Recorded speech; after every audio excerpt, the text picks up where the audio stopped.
Hello everyone, and welcome to the third in our series of podcasts for Samsic and JPC by Samsic. It's an absolute delight to have you join us again. I'm your host, Andrew Bryan, the ESGT Director for Samsic and JPC by Samsic.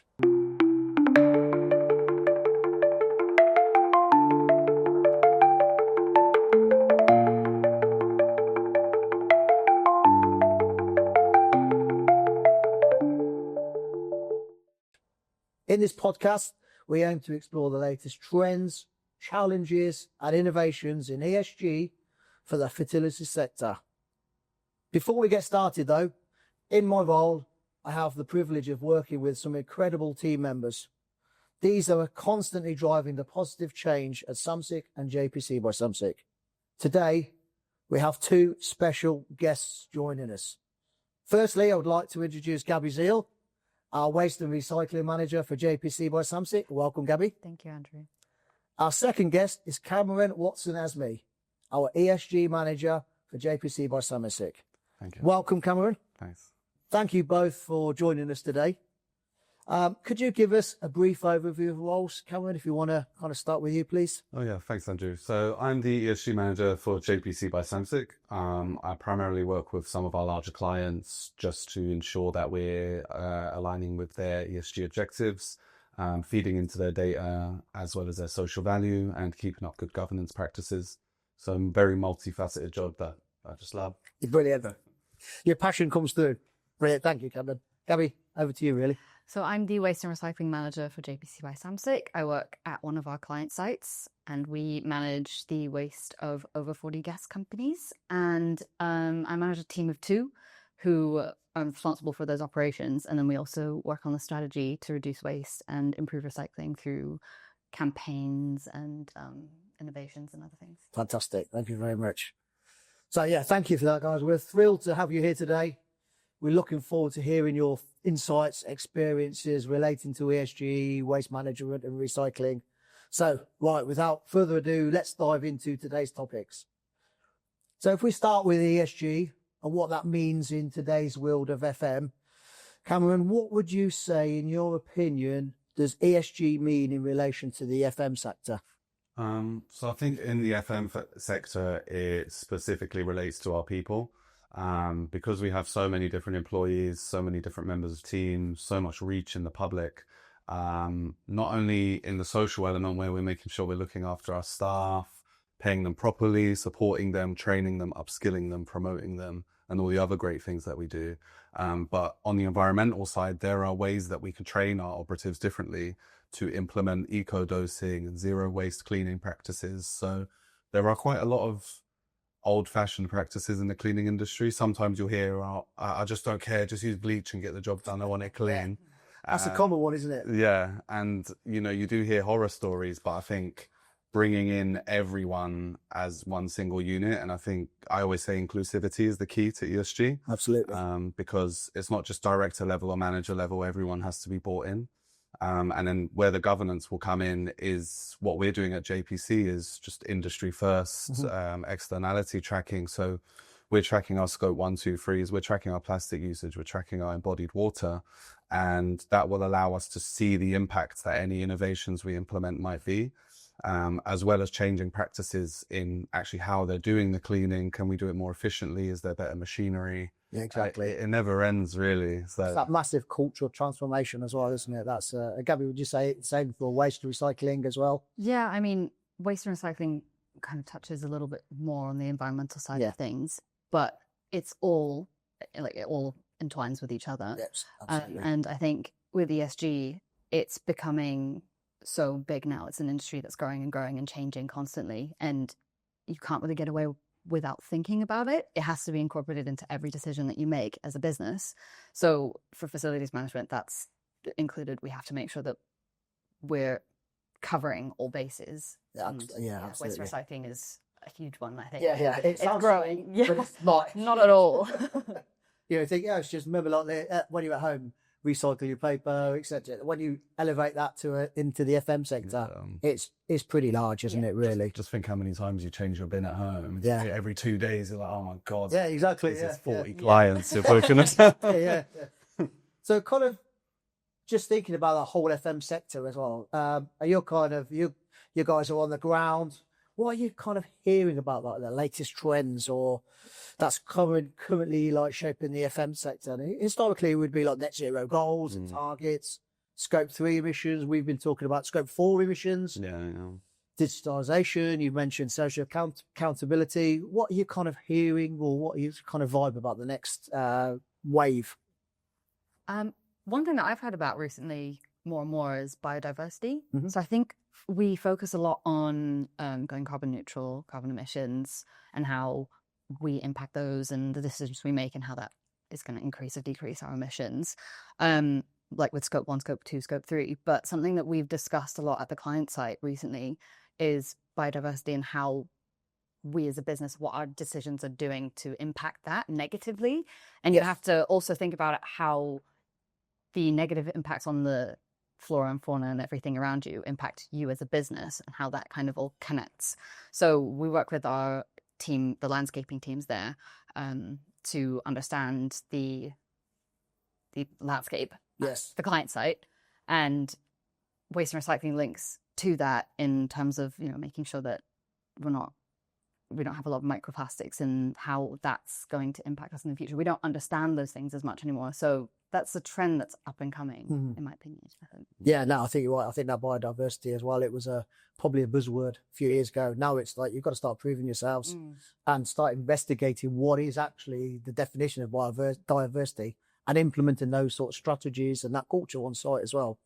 What about yourself, Cam, from an ESG perspective? From my time on the ground, I think the biggest thing I've noticed is client expectations. Like you said, we can all talk about net zeros, carbon neutrality, 2030. It's 5 years away. It's never going to happen. But now we said that 5 years ago. Yeah. 5 years down the line already. Now the client is saying to us, well, okay, how are you actually going to achieve that? And can you give us data to prove that?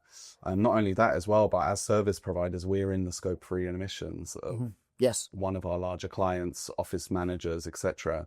We will be actually using power in that site and creating scope 2, scope 3. For them, it will be a scope 3, but they want to know, how are you tracking what you're putting out? Same as Gabby said as well. When you buy a mop, there's a lot of embodied water behind that. Every kilogram of cotton is something crazy, like 10,000 litres of water. So each pair of jeans is 10,000 litres of water. Yeah, it's incredible when you start to analyse that and break it down even into your own kind of personal life as well. And these things we buy at home as well. So it's kind of incorporating that knowledge and that data into that kind of culture as well. And I think once you've got those facts and those kind of measurements, people kind of, oh, wow, I didn't quite realise that. And then that starts to change their mindset as well. And you're kind of finding the same thing. I don't know if you're involved in bids and tenders and are we finding that as well? The clients, I think you kind of just evaded to it there as well. Are we finding the clients are getting more educated as well? Oh yeah, big time. I've been involved in multiple bids recently because ESG is becoming such a big part of bids. It's gotten to a point now where they know we can do the job well, and they know we do luxury services, and they know that we look after our staff. And now they're saying, well, can you do all of that and make it sustainable? So yeah, just going back to Gabby's point, like understanding the impact of your operations, because it's not just pouring bleach down a drain and it affecting water systems. It's also the farm. We don't do that, by the way. No, we don't.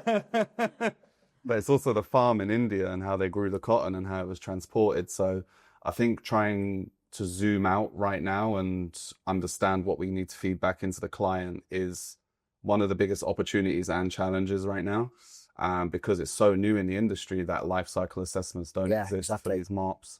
A lot of our suppliers don't have this information, so we've had to go in and do it ourselves.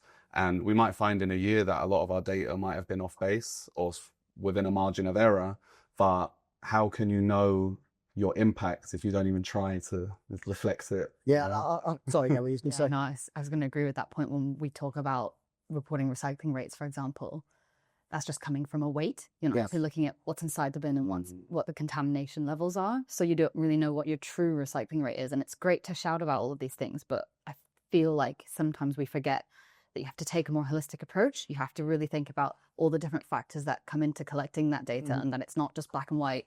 And it's great to share positive news, but sometimes I feel like it's just a bit too, I'm not really sure what the word is, a bit too rigid. Yes. We don't Yeah. look at it in... Well, I think sometimes just a figure.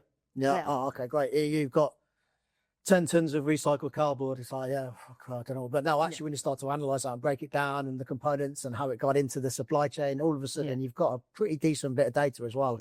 And I think lots of companies now are evolving their data. Yeah. We had like your figure of 10 and now it's like 10 divided by 1 and 1 is X, Y, Z. And all of a sudden you've got a pretty decent bit of data. And I think we are on that journey of basic data to pretty concise data now, and I think that adds to our kind of culture and mindset as well. So, definitely. So when you're kind of thinking about that sustainability strategy and a positive waste management strategy and a culture as well, do you think this is a competitive force when we're starting talking to clients as well? Yeah, I definitely think so.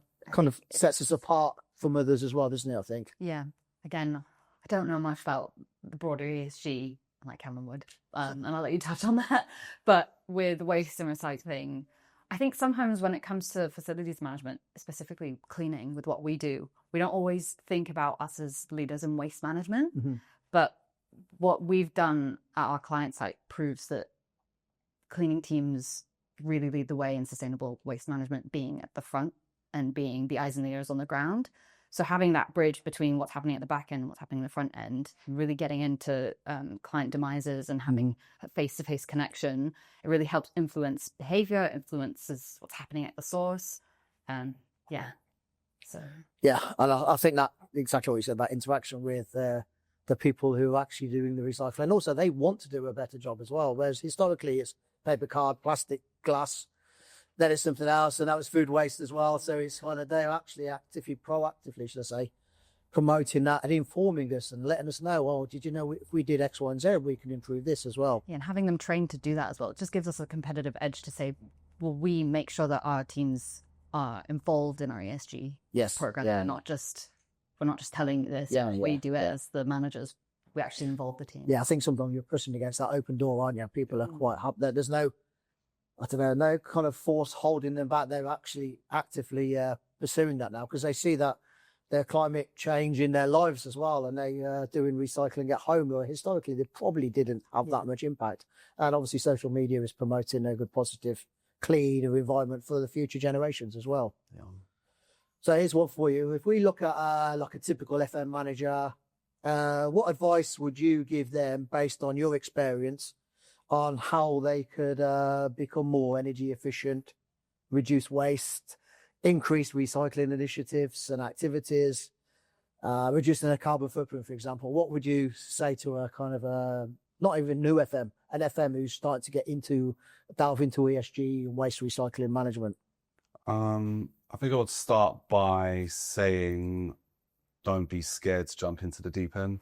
I always suggest starting with short-term, medium-term and long-term objectives. Mm-hmm. So your short terms could be something like gain an understanding of even what scope 1 is. Yes. Scope 2, like when I say go into the deep end, I mean just get started. Yeah, I agree. So, we're wasting so much toilet paper as a recyclable alternative, and then would the client be okay with it? Now you've cut your emissions by 30%. Yes. There are, it's not, because of our industry, there are certain implications environmentally. We have to run pressure washers, although they're electric, they still use power and that needs carbon.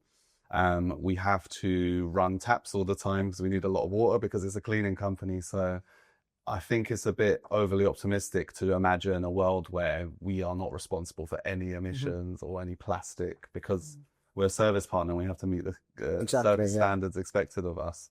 But alongside that, you can be hitting those short, medium, long-term goals, and it should be very collaborative as well. So your other service partners are a resource. I think now another trend I'm noticing is that our clients want us to be much more embedded within the actual contract itself. So say you had a location, security, landscaping, cleaning, engineering, all of them are kind of melded into one.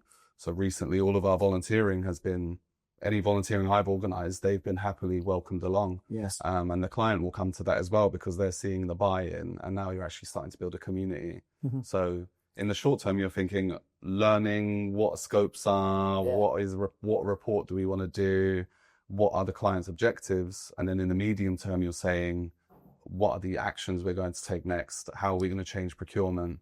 And then long term is thinking, okay, we know now that our carbon is 1 million kilograms per year, whatever it is. Let's look at reducing it by 10% because we understand now that that is something realistic. Yeah, I think the key is just start. Yeah, start somewhere, kick it off, and if you take don't it from there. if you don't promise that you're saving the world, you're not going to be accused of greenwashing. Yes, I think that's a really big barrier to entry to ESG, is that people say, well, we want to make better decisions, but we don't want to get spank on the wrist. For trying to do so. So I think trying to break down the gates that are behind, like blocking the way to ESG. Yes. Like Gabby said, it's such a new industry, and you have so many new consultancy firms coming out, and they're saying, if you don't give us £200,000, you're going to get fined £1 million. And people are just like, what's going on with this industry? It's very much similar to how health and safety used to be. Historically, you would be a consultant, and they'd literally scare you into submission. Yeah. And then when you start to develop and we all start learning the culture, etc., and it becomes BAU, all of a sudden, it's a compliant, open door culture that nobody wants to go to work and get hurt. So it's the same with the recycling and the ESG. Now everybody wants to work for that kind of ESG positive culture, don't we? Really, I suppose. Yeah, and just to go back to your question earlier, you said, what is JPC's greatest strength compared to our competitors? And I don't think I've ever seen another FM company who puts their people at the heart so much as JPC. Gabby and I, with Sharomi, recently ran an ESG officer program where we were training team members on the ground how to look out for, as you said, are we wasting a lot of product here? Are we not eco-dosing properly? Are we leaving taps on? And the response we got was so crazy. People were so engaged with it. Yes. Yeah. And they were saying, I've noticed these machines charge way too long. It must be wasting power. And you actually get a lot of feedback from them. Yeah, fantastic. Because they're the people on the ground who are noticing things that might be going wrong.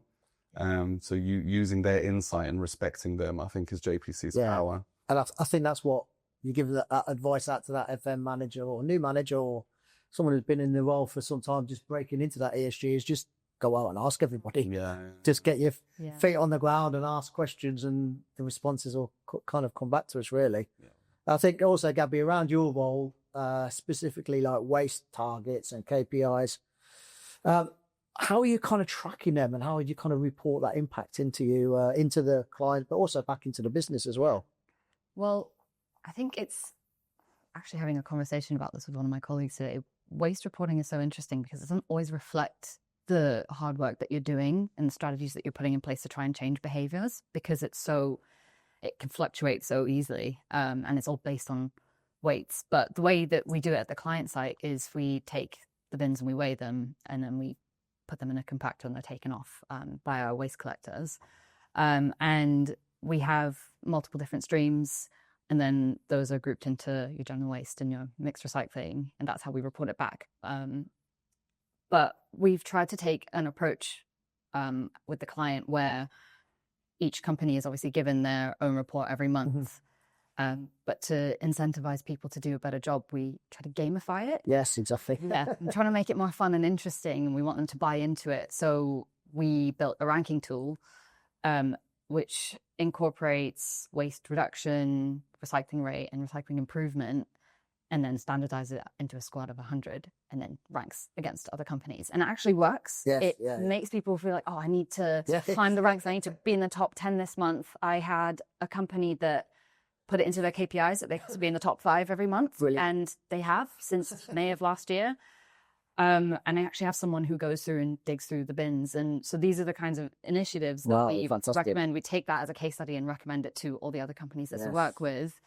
But yeah, that's how we try to report back on it. We try to make it more interesting than just numbers. Where some companies do just want the numbers, we try to involve them a little bit more in the process and make it a game. Make it fun. Everyone's competitive. Yeah. You give them a target and someone else a target. Oh, I want to beat them.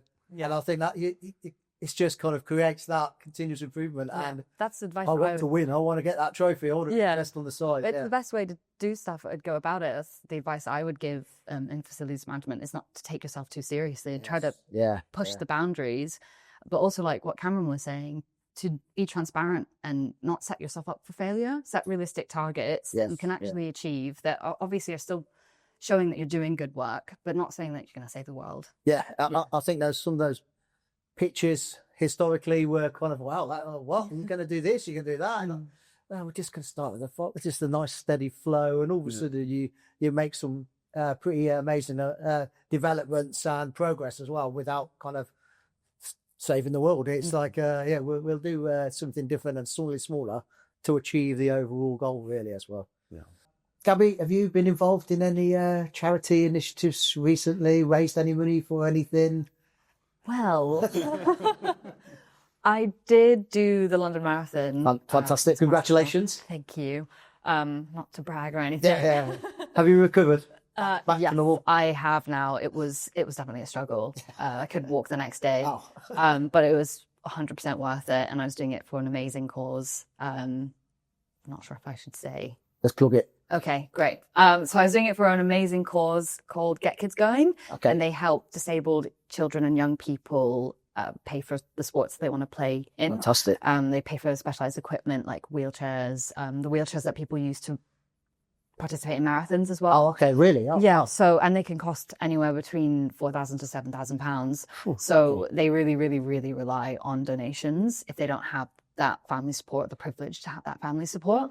And especially with funding cuts at the moment, they really need it. So I was actually inspired by the Paralympics, which got me thinking, if I can run a marathon and I have the privilege to run a marathon without any of these kind of financial barriers, why shouldn't anyone else?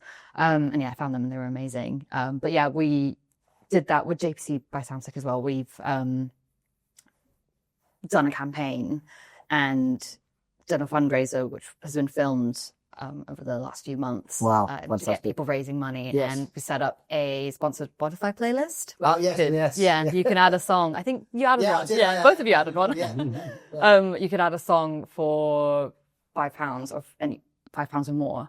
Any song of your choice. And I listened to that throughout my training. I do have to admit, I did not listen to it on the day, but not because I didn't want to, but because the crowds were just so loud. So you can't really hear anything that you're listening to anyway. And I ended up just taking out my earphones most of the time because the crowds were just getting you going. Yeah. So I could hear like bits of it, but didn't really get to catch most of it. Did listen to it throughout my training though. So. Oh, well, congratulations anyway. Thank you. Fantastic. And also, if you kind of go back to that social, once we've done that plug, going back to that social perspective, if you were advising an FM manager who's trying to develop that positive social impact future, what kind of advice would you give them? Difficult one, is that? Social impact future. I think, as I said earlier, understand the needs of the local community as well as your client. Have meetings with your clients and the fellow service partners to ask them, what are your objectives? How can we collaborate? Then you go onwards to think, what are the issues in the local area? So all of this is publicly available. Poverty rates, food insecurity, low-income families, percentage of families that are immigrants, etc. So we do know the needs of our local areas and we are reacting to them as they come in. I think the next big trend, aside from the environmental element, going into the social element, is then being proactive and doing things before anyone even thought to do them. And I think that's one of the biggest challenges, is to find those beautiful little charities that are really wholesome and really impactful. And I think people can sometimes overthink it a bit as well, definitely. Because it's like, if I'm going to give an hour of my time, I better save 1 million lives. But I don't. It's not trying to save the world. Just do something. I think that's a phraseology that's used quite a lot in ESG. Is like, we're not saving the world, but you are making sure a kid doesn't go hungry. Yeah, exactly. And I think that is saving the world in some small way. Absolutely, yeah. And I think it all adds up. And again, it's a bit like respect, but just start it. Reach out to someone. Ask someone, are they involved in a charity themselves? Can we support you as a company? Really? That was the point I was going to make, is get in touch with your team, really understand them as people, because they'll be supporting causes that they would love your support for. And you have to understand where they struggle, and even things like mental health as well, really understanding that. I think sometimes we look at mental health as a very linear thing. We don't really understand that there's so many different areas of it. Yeah. And I'm very, very passionate about making sure that you protect the mental health of your team and understand that people work in different ways. But yeah, I think that's really important in terms of social impact as well. I think we kind of move swiftly on to digging deep into the governance side of ESG now as well. So what would you say governance looks like in the context of, or good governance looks like in the context of the FM world? Good governance, in a word to me, in our industry is transparency. There are a few companies who can be a bit cowboyish with their cleaning team, and the client in certain situations might be prioritizing cost savings. So then they're not getting paid properly, and there's no transparency on what people are getting paid, gender pay gaps, gender ratios, etc. So I think transparency in our industry is the number one thing. And with transparency comes trust. Being transparent about what your commitments are, what your priorities are. And of course, reporting and all these sort of stringent things, but that all comes naturally when you're having these conversations with your client. As for day-to-day practices and how can we best personify governance, I think the word is transparency, and honesty, and all those positive, lovely words that you would hope that your character reflects when you look at the mirror at the end of the day. I think JPC is really leading the way in this, and I'm really proud to be a part of it. Gabby, anything else you wanted to kind of add on to that, really, I suppose? To be honest, I think Cameron really He's almost answered your next question as well. Yeah. So kind of looking at that transparency, would you say transparency, ESG reporting improves relationships, especially with like clients, stakeholders, employees, etc.? I think it does more than improve relationships. It makes us almost inseparable, because reporting, especially if you're cleaning for a multi-billion-pound company, their reporting is so stringent and strict, and we're talking about fines of upwards of £1 billion in some situations where they need us to be on point with our reporting. They need us to be transparent. Even if your reporting is terrible, you have to be transparent about it, and at least that they can put that into their report. You can't just tell them 1,000 kilograms of carbon a year, and they put it in, and then they get sued, and you destroy the relationship forever. Versus being an unmovable part of their reporting procedure, not only in regards to emissions and greenhouse gases, but also the social value. And that relationship of collaboration that you're building, they might not feel like they can get from anyone else, because you're the person who came in and steamrolled everything and just said, we're going to help this charity and we're going to support you with this, and we're producing this data to support you, before you ever even asked. It's like, you can't beat it. Yes, yeah.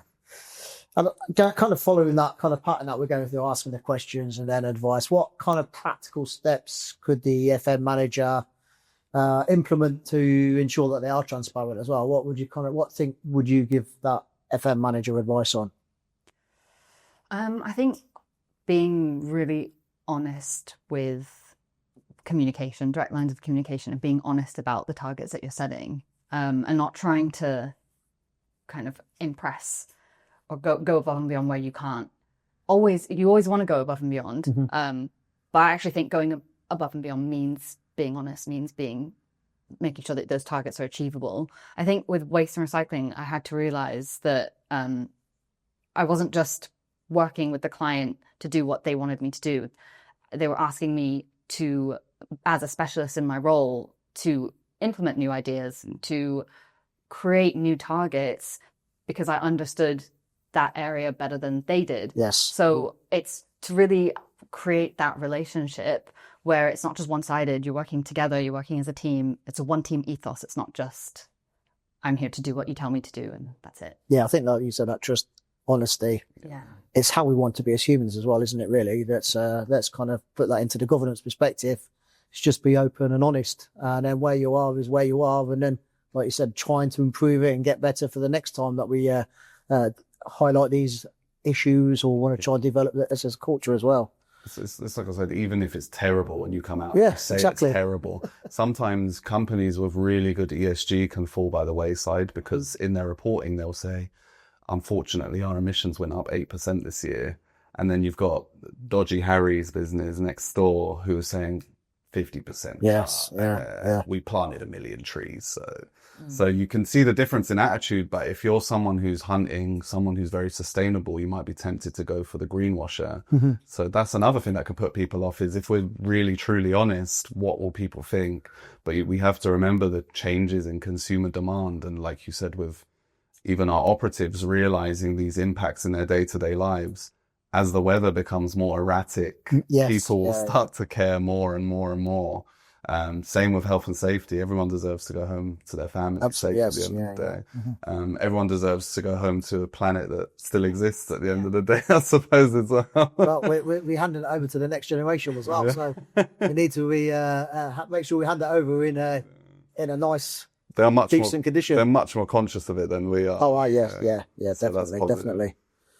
So kind of looking at Samsic, JPC by Samsic's ESG journey, since you guys have started in your roles, I've kind of touched on a few already. You might have to repeat yourself because you got ahead of the questions. What have been some of the initiatives that you've been most proud of, or maybe have had the most impact on? I think for myself, it would be the soup kitchen I mentioned recently and all the sort of similar initiatives that we do, because as they pop up or as the client asks us to get involved, we're quite responsive to that. We're always ready to get involved.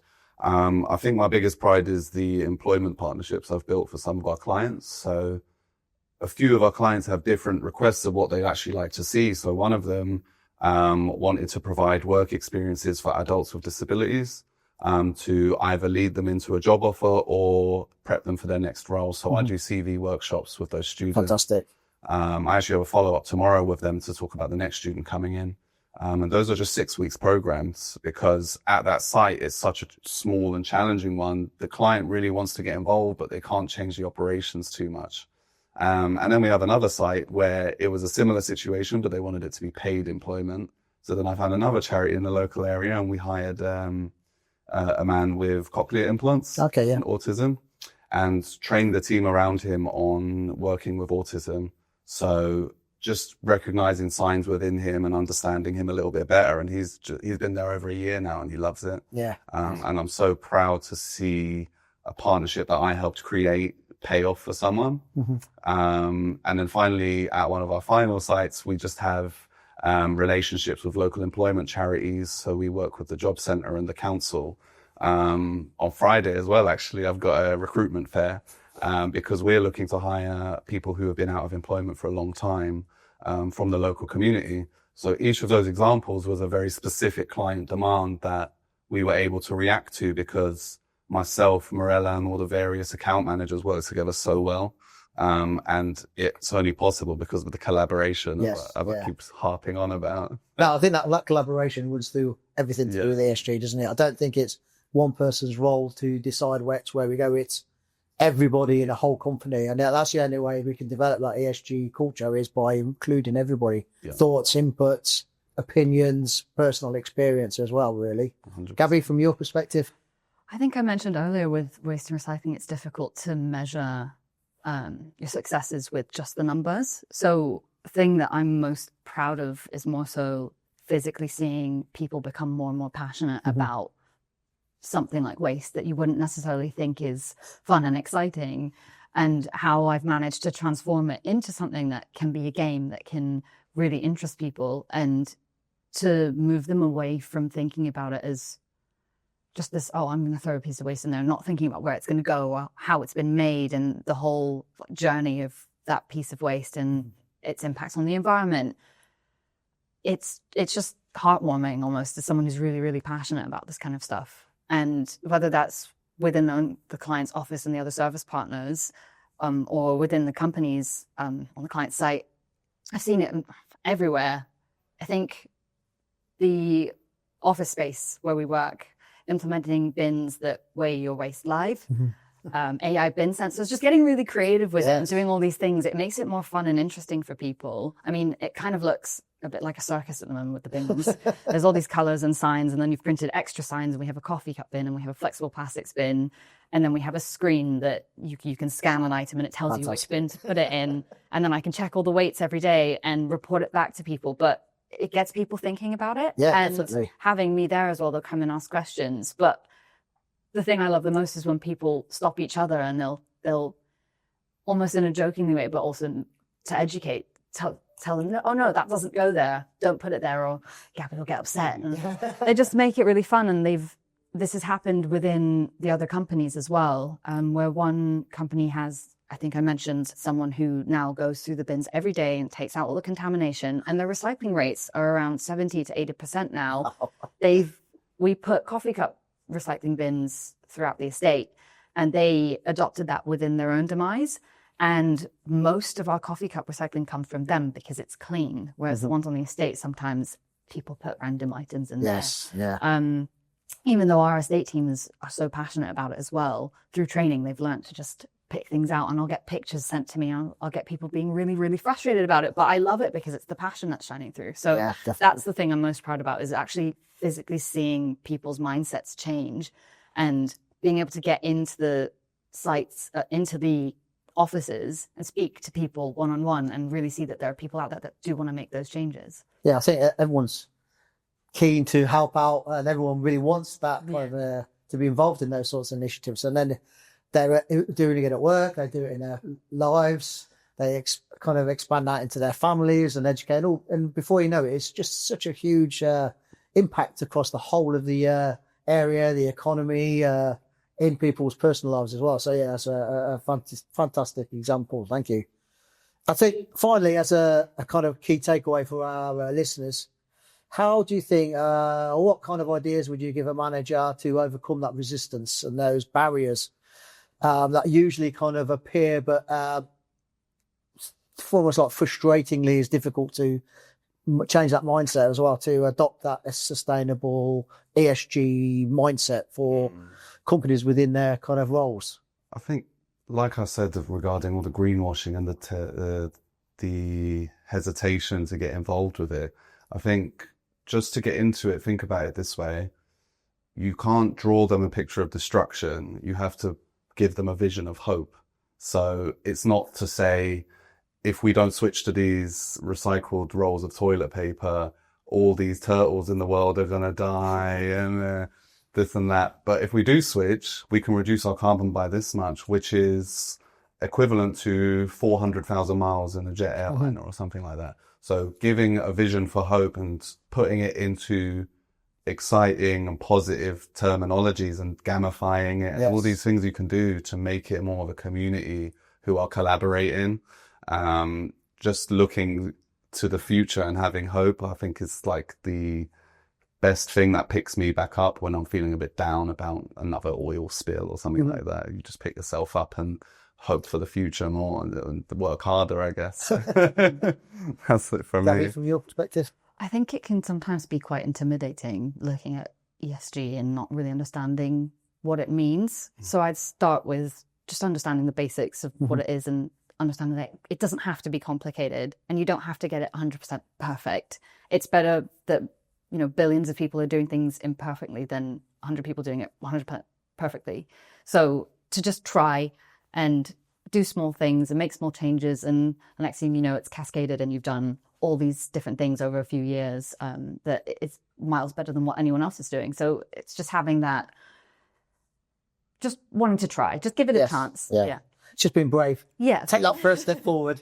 Once you've taken one step forward, you've traveled some distance. And then when you look back, you're like, wow, when we first introduced the first ever recycling bin or our first charity event, look how far we've now done X, Y, and Z. And we're so far ahead. But you just need to take that first step, really, don't you, really? Completely where it is. That's been absolutely fantastic. Thank you, Gabby. Thank you, Cameron. But just before we end this podcast, I always ask all of our guests one more question. And it could be, it doesn't have to be in your work life at all, but who in your life has been the most influential, inspirational, a life coach, mentor, or just any person in your life so far who's been that kind of person that your go-to person, or you've kind of aspired to be someone? Oh my gosh. Does it have to be one person? You can't pick more than one. Could be. It's your answer. I think it depends on different aspects of your life, really. Time. I think my parents that's the classic, my parents. Yes, They've been so incredibly supportive throughout my career and my school life and just life in general. And whenever I've hit bumps in the road, they've always supported me to change paths because I wasn't always on this path. And I'm very privileged to have parents who are able to support me financially, but also just mentally. They're there for me, and they're really just amazing. Yes. I think professionally, I'm going to have to name drop Michael. Okay. Best manager ever. But I think genuinely throughout my career, I've never had a manager like Michael, and I don't have any notes. He manages his team with grace and with trust, and it allows you to really feel like you can do your job, and he doesn't micromanage, doesn't make you feel like you don't know what you're doing. Even when you don't know what you're doing, he is supporting you, and just knowing that he's there, I feel like I've grown confident as a person, and I'm able to do my job to the best of my ability because I know I have his trust and support, and that he will tell me if there's things I need to improve on, but I'm not afraid to make mistakes. Yes. Yeah. He encourages that to not necessarily make the mistake, but work and develop from kind of things that you might not, you could have done something differently. And also my team is incredible. Just the two guys who manage all the waste where I work, they're just absolutely inspiring, hardworking, and I couldn't ask for a better team. They're fantastic. So amazing. So yeah, thank you, Gabby, Cameron, for being today's guests. Really appreciate your time, input, expert insights for today's podcast. So thank you very much. To our viewers, thank you again for tuning in. Please hit the like button on our socials, leave comments, etc. And we look forward to the next podcast in the Samsic by JPC podcast series. I've been Andrew Bryan. Thank you very much. See you next time.